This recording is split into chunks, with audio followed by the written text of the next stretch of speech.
Ray optics and optical instrument chapter నుంచి relation between F and R focal length and radius of curvature గురించి discuss చేద్దాం. ఏంటి ఆ రిలేషన్? F is equal to r/2. ఈ వీడియోలో ఈ ఫార్ములాని మనం ప్రూవ్ చేయబోతున్నాం. సో ఈ ఫార్ములా ఓన్లీ స్పెరికల్ మిరర్స్ మాత్రమే వ్యాలిడ్ అవుతుంది, లెన్సెస్ కి వ్యాలిడ్ అవ్వదు. సో ఈ పాయింట్ గుర్తుపెట్టుకోండి.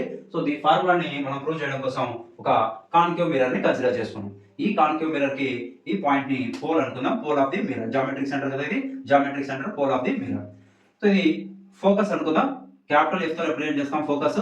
ఈ రెండింటి మధ్య ఉన్న డిస్టెన్స్ ని మనం ఏం చెప్తున్నాం? ఫోకల్ లెంత్ అంటాం. Distance between pole of the mirror to principal focus is called focal length. Focal length ని స్మాల్ ఎఫ్ తో రిప్రజెంట్ చేస్తాం, ప్రిన్సిపల్ ఫోకస్ ని క్యాపిటల్ ఎఫ్ తో రిప్రజెంట్ చేస్తాం. అయితే ఇక్కడ సి అనే పాయింట్ కి ఒక పాయింట్ కన్సిడర్ చేస్తున్నాం. చూడండి, సి అనే పాయింట్ ఉంది, ఇది centre of curvature. Centre of curvature.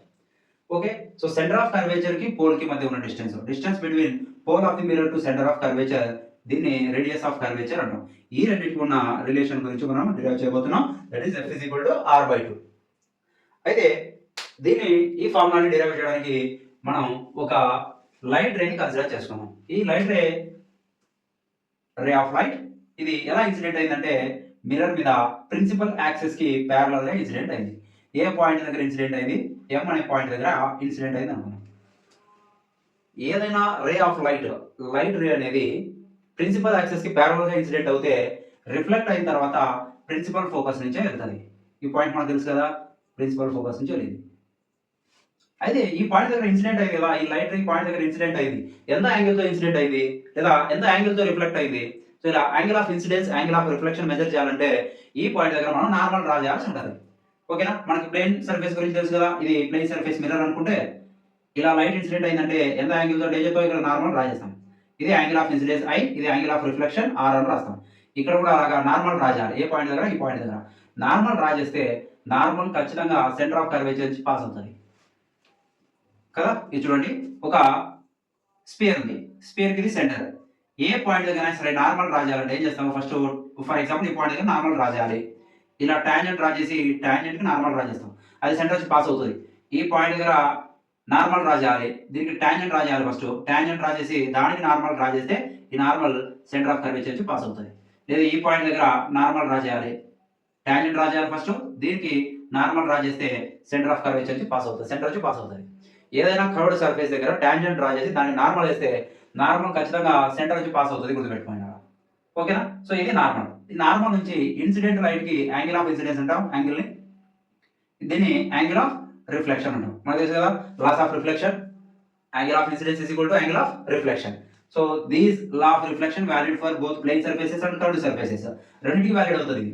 So దీన్ని ఏమనుకున్నాం అంటే ఇక్కడ మనం టీటా అనుకుందాం. యాంగిల్ ఆఫ్ ఇన్సిడెన్స్ టీటా అయితే యాంగిల్ ఆఫ్ రిఫ్లెక్షన్ కూడా టీటా అవుతుంది. చూడండి, ఇవి రెండు ప్యారలల్ రే ఆఫ్ లైట్. ఇక్కడ యాంగిల్ టీటా అయితే ఇక్కడ కూడా యాంగిల్ ఏమవుతుంది? టీటా అవుతుంది. ఈ రే ఆఫ్ లైట్ చూడండి, ఇవి ప్యారలల్ లైట్ రేస్, ఇది ఇంటర్సెక్ట్ చేసింది అనుకుందాం. టీటా ప్లస్ టీటా అయితే ఇది టోటల్ యాంగిల్ 2θ అవుతుంది. ఓకేనా? సో ఇక్కడ నుంచి మనం ఏం కన్సిడర్ చేస్తామంటే ఈ రే ఆఫ్ లైట్ అనేది పారాక్సియల్ రేస్. ఇది ప్రిన్సిపల్ యాక్సిస్ కి చాలా క్లోజ్ లో ఉంది, అంత క్లోజ్ చేస్తే డయాగ్రామ్ మనకు కనిపించే కాబట్టి కొంచెం విడ్త్ ఎక్కువ వేసాను. ఇక్కడ ఏం కన్సిడరేషన్ ఉందంటే ఈ M నుంచి పాయింట్ P వరకు ఇది స్ట్రైట్ లైన్ అనుకుంటుంది. స్ట్రైట్ లైన్ గా కన్సిడర్ చేస్తాం. ఎందుకు? ఈ లైన్ చాలా క్లోజ్ లో ఉంటే ఇక్కడ ఇన్సిడెంట్ అయింది అనుకోండి, దాదాపుగా ఏమవుతుంది? స్ట్రైట్ గా ఉన్నది. అర్త్ కూడా స్పెరికల్ ఉంది, మనకి ఎలా ఉంది? ఫ్లాట్ ఉంది, మన సైజ్ చిన్నది కాబట్టి. అలాగే రే ఆఫ్ లైట్ చాలా చిన్నది కాబట్టి ఇక్కడ ఎలా కన్సిడర్ చేస్తారంటే స్ట్రైట్ లైన్ గా కన్సిడర్ చేస్తారు. ఇంత క్లోజ్ లో డయాగ్రామ్ వేసి కనిపించదు కాబట్టి కొంచెం లెంత్ ఎక్కువ వేసాం. సో ఇప్పుడు MP అనేది స్ట్రైట్ లైన్ గా కన్సిడర్ చేయాలి. ఓకే, సో ఈ డయాగ్రామ్ మనకి 2 రైట్ యాంగిల్ ట్రయాంగిల్స్ ఫామ్ అయ్యాయి. ఒకటి MCP, ఇంకోటి MFP. ఈ 2 ట్రయాంగిల్స్ నుంచి మనం రిలేషన్ డిరైవ్ చేస్తాం. Okay, from triangle, first triangle consider చేద్దాం. From triangle MCP, angle MCP or tan θ తీసుకుందాం. ఇక్కడ నుంచి tan θ ఈజ్ ఈక్వల్ టు ఈ ఫార్ములా నుంచి tan θ ఈజ్ ఈక్వల్ టు ఇది θ కదా, MCP ట్రయాంగిల్ లో ఇది θ. tan θ is equal to opposite side by adjacent side. Opposite MP, adjacent side CP. MP divided by CP అవుతుంది. ఇది ఈక్వేషన్ నెంబర్ 1 అనుకుందాం. Next ఇంకొక ట్రయాంగిల్ MFP. ఈ ట్రయాంగిల్ లో యాంగిల్ ఎంత ఉంది? 2θ ఉంది. ఇక్కడ చూడండి, ఫ్రమ్ ట్రయాంగిల్ MFP ఇది tan 2θ అవుతుంది. ఎందుకు 2θ రాసాం? ఇక్కడ 2θ ఉంది కదా యాంగిల్, కాబట్టి tan 2θ రాసాను. tan 2θ ఈజ్ ఈక్వల్ టు ఏమవుతుంది? ఈ ట్రయాంగిల్ లో MFP ట్రయాంగిల్ లో రైట్, θ కి ఆపోజిట్ ఏముంది? MP. Same MP divide by adjacent side FP. ఇది equation number 2. For small angles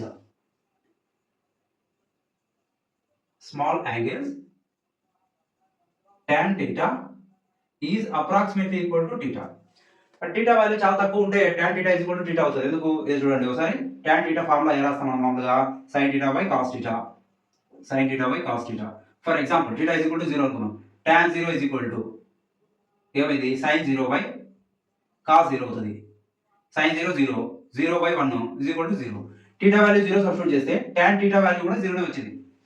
అప్పుడు tan theta is equal to theta రాయొచ్చు కదా. అంటే యాంగిల్ చాలా తక్కువ ఉన్నప్పుడు ఇలా రాయగలుగుతాం అన్నమాట. మళ్ళీ యాంగిల్స్ ఎక్కువ ఉంటే మాత్రం ఇది పాసిబుల్ అవ్వదు. సో tan axial రేస్ ఈ ప్రిన్సిపల్ యాక్సిస్ కి చాలా క్లోజ్ గా ఇన్సిడెంట్ అయితే అప్పుడు యాంగిల్ వాల్యూ కూడా చాలా తక్కువగా ఉంటుంది. ఓకే, దాన్ని మీరు ఇమాజిన్ చేయగలగాలి. ఇప్పుడు tan theta ప్లేస్ లో theta రాద్దాం అంతే. ఇక్కడ tan theta ఉంది కదా from equation 1.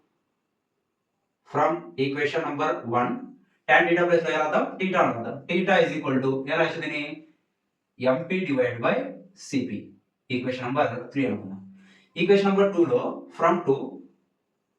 From equation number 2 ఇదేమవుతుంది tan 2 theta ఉంది. 2 theta రాద్దాం. 2 theta is equal to అంటే ఓన్లీ యాంగిల్ మాత్రం కన్సిడర్ చేయాలి. 2 theta is equal to ఏమవుతుంది mp డివైడ్ బై fp అని రాస్తాం. Equation number 4. ఇప్పుడు 3 ని 4 లో సబ్స్టిట్యూట్ చేద్దాం. ఈ theta వాల్యూ ఏముందో దీంట్లో సబ్స్టిట్యూట్ చేస్తాను. ఓకే, 3 in 4 అలా రాస్తే 4 లో ఏముంది 2 into theta. theta అంటే 3 ఈక్వేషన్ నుంచి theta is equal to mp by cp. mp divided by cp is equal to right hand side mp divided by fp.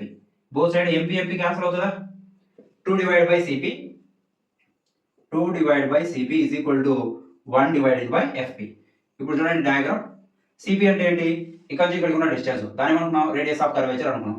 కాబట్టి 2 divided by r అవుతుంది. ఇది 1 divided by fp. fp అంటే ఇక్కడ నుంచి ఇక్కడికి ఉన్న డిస్టెన్స్ స్మాల్ f.